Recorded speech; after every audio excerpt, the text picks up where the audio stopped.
एक ही इच्छा है मेरी कि मैं बार बार भारत की धरती पर जन्म लूं और जब भी मेरा जन्म हो वह मातृभूमि के लिए समर्पण का हो, मातृभूमि के लिए बलिदान का हो।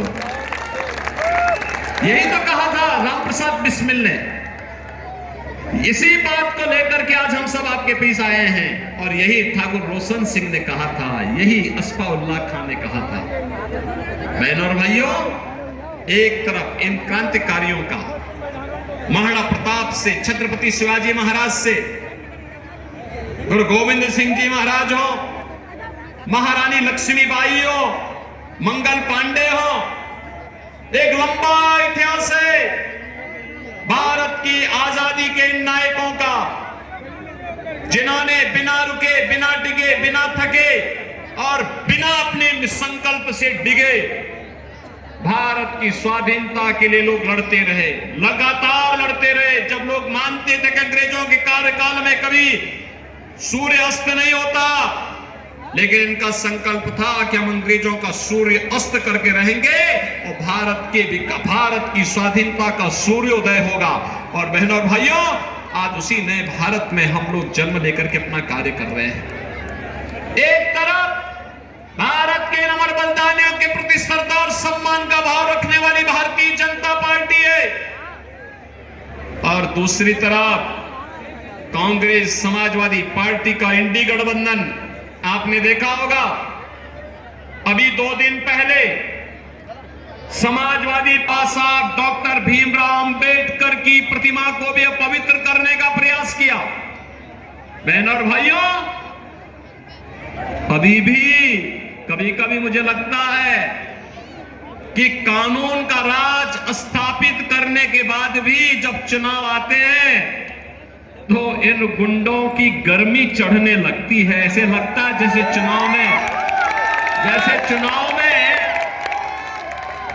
चुनाव आते ही इनको लगने लगता है कि जैसे अब ये लोग फिर से जनता पे अपना कहर डालने लग जाएंगे। लेकिन इनकी गफलत है ये। भारतीय जनता पार्टी जनता जनार्दन के आशीर्वाद से उनकी सेवा करते हुए प्रधानमंत्री मोदी जी के नेतृत्व में लगातार कार्य कर रही है और चुनाव परिणाम आएंगे, गुंडों की गर्मी भी धीरे धीरे करके अपने आप शांत होती जाएगी।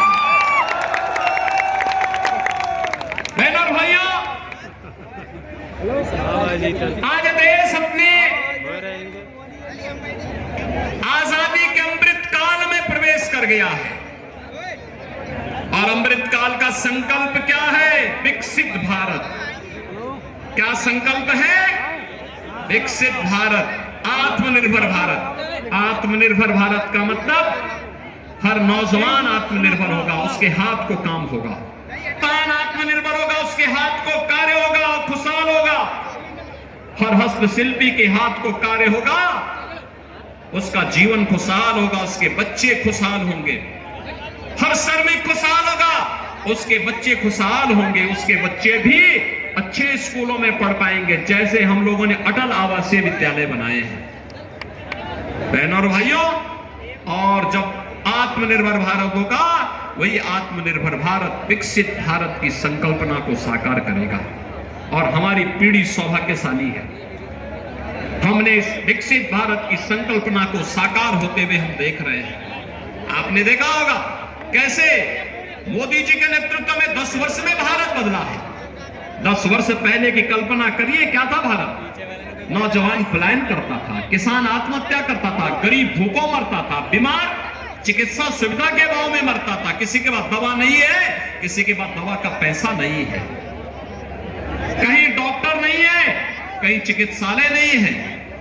और आज नए भारत में हाईवे है, रेलवे है, एक्सप्रेसवे है। खन्ना जी और जितिन जी और हमारे विधायकगण तो एक्सप्रेसवे को इसी हरदोई, इसी शाहजहांपुर होते हुए लेके जा रहे हैं और इस एक्सप्रेसवे में एक एयर स्ट्रिप भी बनने जा रहा है। अगर बाई चांस कभी किसी दुश्मन से युद्ध करना पड़े तो भारतीय वायुसेना के विमान इसी एक्सप्रेसवे पे उतर करके यहीं से फिर दुश्मन के देश पर हमला करने की तैयारी करेंगे।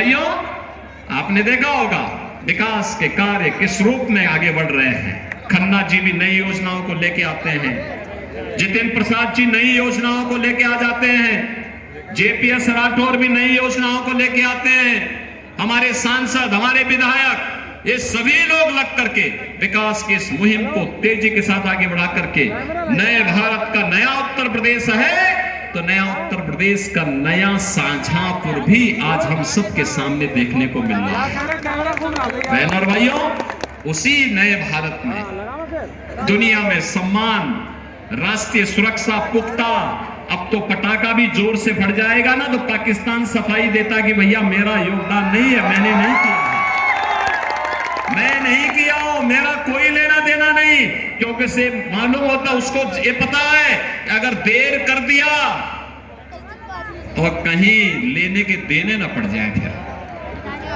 क्योंकि ये नया भारत है, छेड़ता नहीं है, लेकिन कोई छेड़ेगा तो फिर छोड़ता भी नहीं है। और इसीलिए इस नए भारत में आज हम सब रह रहे हैं। गरीब कल्याणकारी योजना को देखो ना, 80 करोड़ लोग फ्री में राशन प्राप्त कर रहे हैं। कांग्रेस और सपा की सरकार के समय लोग भूख से मरते थे। 50 करोड़ लोगों का जनधन अकाउंट खुल गया है। 60 करोड़ लोगों को 5 लाख रुपए की स्वास्थ्य बीमा का कवर मिल रहा है। 12 करोड़ किसान सम्मान निधि का लाभ प्राप्त कर रहे हैं। 12 करोड़ गरीब घरों में शौचालय बन गए। 10 करोड़ गरीब घरों में उज्ज्वला योजना का रसोई गैस का सिलेंडर पहुंच गया है। और हमने तो यूपी से भी व्यवस्था की है, होली और दीपावली में एक सिलेंडर, भरा हुआ सिलेंडर फ्री में उपलब्ध करवाएंगे। 4 करोड़ गरीबों के मकान मिल गए। और मोदी जी ने कहा है, जितने भी गरीब हैं, जितने भी पात्र लोग हैं, जिनके घर में रसोई गैस का सिलेंडर नहीं है, उन सबको हम फ्री में सिलेंडर का कनेक्शन देंगे। और जिनके घर नहीं, उनको एक मकान भी उपलब्ध करवाएंगे। आप भी अपने तरीके से घोषणा करके आइए, मोदी जी का प्रतिनिधि बन करके, योगी जी का प्रतिनिधि बन करके आप भी गांव गांव में बोल दीजिए, जिसके पास मकान नहीं उसको मकान मिलेगा, आश्वस्त कर दीजिए।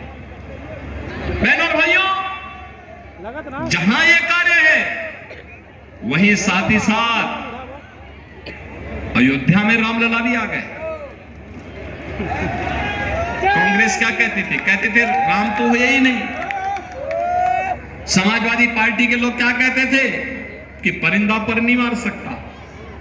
अरे कल ही प्रधानमंत्री मोदी जी अयोध्या आए थे, आपने देखा होगा, लाखों लोग उमड़े थे, लाखों लोग आए थे और सभी लोग मोदी जी का अभिवादन कर रहे थे। और सब लोगों के स्वर, मुंह में एक ही स्वर था, तो सब लोग कह रहे थे जो राम को लाए हैं हम उनको लाएंगे। यही तो शाहजहांपुर के अंदर भी है ना, यही तो शाहजहांपुर में भी है ना, शाहजहांपुर भी यही सोचता है। तो बहनों और भाइयों, रामलला अयोध्या में 500 वर्षों के बाद फिर से विराजमान हो गए। भगवान राम ने अपनी इस बार होली भी मनाई और अपना जन्मदिन भी मनाया अयोध्या में। और जन्मदिन के दिन तो भगवान सूर्य ने प्रभु कार्य को कई पीढ़ियां नहीं देख पाई, उस शुभ कार्य को हमारी पीढ़ी देख रही है, अपनी आंखों से देख रही है, महसूस कर रही है, उसके साथ सहभागी बन रही है। इससे ज्यादा सौभाग्य और क्या हो सकता है? बहनों और भाइयों, इसीलिए तो राम प्रसाद बिस्मिल ने कहा था कि इस भारत वर्ष में 100 बार मेरा जन्म हो, कारण सदा ही मृत्यु का देशोपकारक कर्म हो। और मुझे लगता है कि पंडित राम प्रसाद बिस्मिल और ठाकुर रोशन सिंह का यह संकल्प आज साकार हो रहा है। बहनों और भाइयों, वे भारतीय जनता पार्टी के प्रत्याशी हैं। कमल चुनाव चिन्ह पर पड़ने वाला एक वोट ये सीधे मोदी जी के खाते में जाएगा। मोदी जी को तीसरी बार देश का प्रधानमंत्री बनाएगा। मोदी जी का प्रधानमंत्री बनने का मतलब दुनिया की ताकत के रूप में उभरता हुआ भारत, विकसित भारत, आत्मनिर्भर भारत, ऐसा भारत जिसको कोई दुश्मन आंख नहीं दिखाएगा, और उस भारत के अंदर आपका भी सम्मान सुरक्षित होगा, आपके घर में भी समृद्धि आएगी, आपके यहां भी विकास होगा। और उसी के लिए हम लोग आए हैं। अरुण कुमार सागर को भारतीय जनता पार्टी ने अपना प्रत्याशी बनाया है। भारतीय जनता पार्टी के प्रत्याशी हैं निषाद पार्टी ने, राजभर पार्टी ने, अपना दल ने, राष्ट्रीय लोक दल ने भी इन्हें अपना समर्थन दिया है। ये सभी लोग उनके साथ सहभागी बन रहे हैं। आप भी अरुण कुमार सागर को अपना आशीर्वाद देने को तैयार है ना? कमल चुनाव चिन्ह पर तैयार है? अरे जोर से बोलो शाहजहांपुर वाला। सहमत है? सभी लोग सहमत हैं? लेकिन बहनों और भाइयों, इसके लिए आपको एक काम करना पड़ेगा। 13 मई को तो वोट स्वयं तो डालना पड़ेगा। हर व्यक्ति को 2-2 परिवारों की जिम्मेदारी लेनी पड़ेगी मतदान स्थल पर ले जाने की। ले जाएंगे? और अभी आपके लिए प्रचार का समय है। आज बहनों और भाइयों 6 मई हो गई, लगभग 6 दिन प्रचार के। इन 6 दिनों में आप कम से कम 4-4 घंटे देश के लिए कमल चुनाव चिन्ह का समर्थन मांगने के लिए क्या घर घर जाएंगे? मोदी जी का प्रतिनिधि बनकर के जाएंगे, अरुण सागर बनकर के जाएंगे, वोट मांगेंगे, लोगों को बताएंगे कि हमें विकसित भारत बनाना है ना? तो बहनों और भाइयों, इसी के लिए मैं और हमारा पूरा मंच आपसे अपील कर रहा है। घर घर जाएंगे, मोदी जी को फिर से प्रधानमंत्री बनाएंगे और मोदी जी के प्रधानमंत्री बनाने में शाहजहांपुर का योगदान होगा। इसके लिए अरुण सागर को यहां से जिता करके भेजेंगे। सहमत है? सहमत है ना? तो फिर मेरे साथ बोलेंगे दोनों हाथ मिला करके, भारत माता की, भारत माता की, भारत माता की।